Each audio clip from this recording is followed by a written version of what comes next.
پہاڑوں کے درمیان تجارتی راستہ تھا۔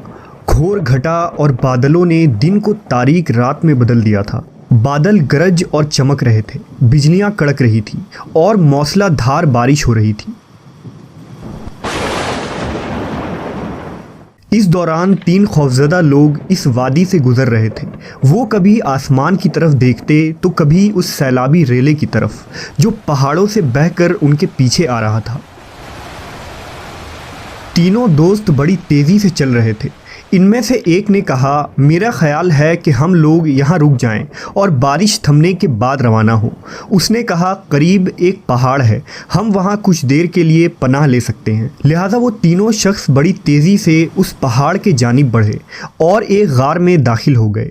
غار کے منہ کی طرف سے تھوڑی بہت روشنی آ رہی تھی اور سیلاب کی گڑگڑاہٹ بڑھ رہی تھی۔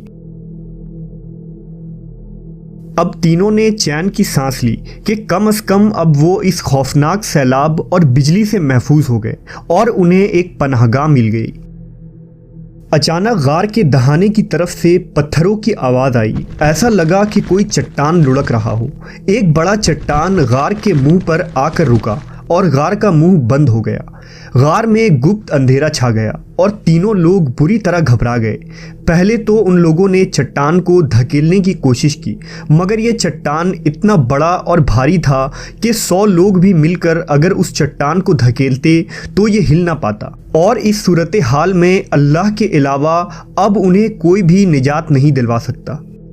اب تینوں آپس میں کہنے لگے کہ اللہ کی قسم، تمہیں اس مصیبت سے اب تو صرف سچائی ہی نجات دلا سکتی ہے۔ بہتر یہ ہے کہ اب ہر شخص اپنے کسی ایسے عمل کو بیان کر کے دعا کرے جس کے بارے میں اسے یقین ہو کہ وہ عمل اس نے خالص اللہ کی رضامندی کے لیے کیا تھا۔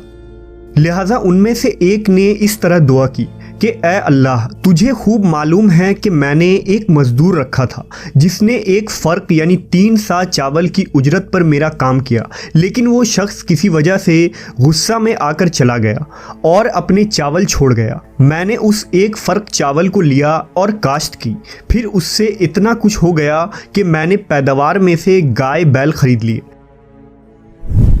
اس کے بہت دن بعد وہ شخص مجھ سے اپنی مزدوری مانگنے آیا۔ میں نے کہا، یہ گائے بیل کھڑے ہیں، ان کو لے جا۔ اس نے کہا، میرا تو صرف 1 فرق چاول تم پر ہونا چاہیے تھا۔ میں نے کہا، یہ سب گائے بیل لے جا، کیونکہ یہ اسی 1 فرق کی آمدنی ہے۔ آخر وہ گائے بیل لے کر چلا گیا۔ اے اللہ، اگر یہ ایمانداری میں نے صرف تیرے ڈر سے کی تھی تو غار کا منہ کھول دے۔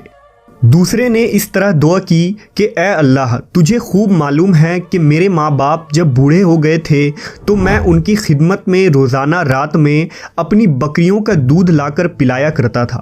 ایک دن اتفاق سے میں دیر سے آیا، وہ سو چکے تھے۔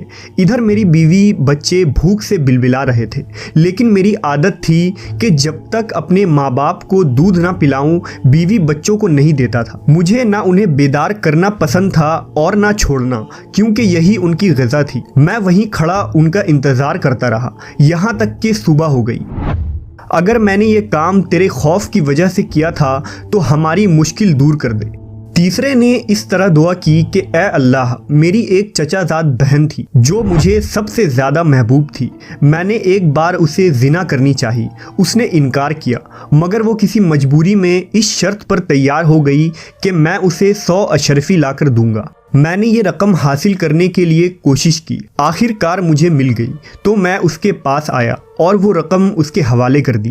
اس نے مجھے اپنے نفس پر قدرت دے دی۔ جب میں اس کے قریب گیا تو اس نے کہا، اللہ سے ڈر اور مہر کو بغیر حق کے نہ توڑ۔ میں کھڑا ہو گیا اور 100 اشرفیاں بھی واپس نہیں لی۔ اگر میں نے یہ عمل تیرے خوف کی وجہ سے کیا تھا تو ہماری مشکل آسان کر دے۔ اب تینوں نے دعا کی کہ اے اللہ، ان نیک اعمال کی برکت سے ہماری مصیبت کو دور کر دے۔ انہوں نے روتے ہوئے ہاتھ اٹھائے اور کہا، اگر تو جانتا ہے کہ یہ سب کچھ تجھے راضی کرنے کے خاطر کیا تھا تو اس چٹان کو غار کے دہانے سے ہٹا دے۔ اچانک اللہ کی قدرت سے وہ چٹان غار کے دہانے سے کھسکنے لگی اور راستہ بن گیا۔ انہوں نے اللہ کا شکر ادا کیا اور خوشی سے باہر آ کر صحیح و سلامت اپنی اپنی بستیوں کی طرف روانہ ہو گئے۔